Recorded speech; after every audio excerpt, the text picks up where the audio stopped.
பாண்டி நாட்டுக்கு என்ன பெருமை? முத்தும் முத்தமிழும் தந்து முந்தியது. தமிழுக்கு சங்கம் வைத்தது பாண்டி நாடு. சங்கத்தின் தலைவர் யார் தெரியுமா? சிவபெருமான், சொக்கலிங்க பெருமான். கடவுள் வந்து புலவனாக மாறி சங்கத்துக்கு தலைமை புலவன். உலகத்திலே பேரழகு யாரு தெரியுமா?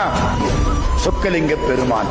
சந்தன காப்பு சாத்தி பாருங்க, கட்டி பிடிச்சு ஒரு முத்தம் கொடுக்கலாமான்னு தோணும்.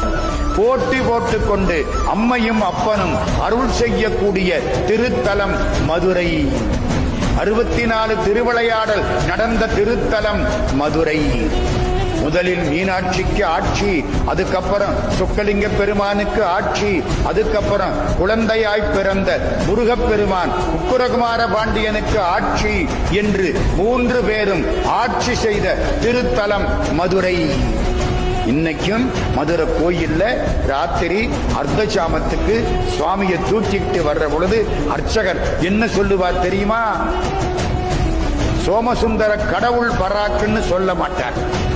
சோமசுந்தர பாண்டிய மகாராஜா பராக். உங்களுக்கெல்லாம் அவர் கடவுள், மதுரையில் இருக்கவங்களுக்கு அவர் மகாராஜா.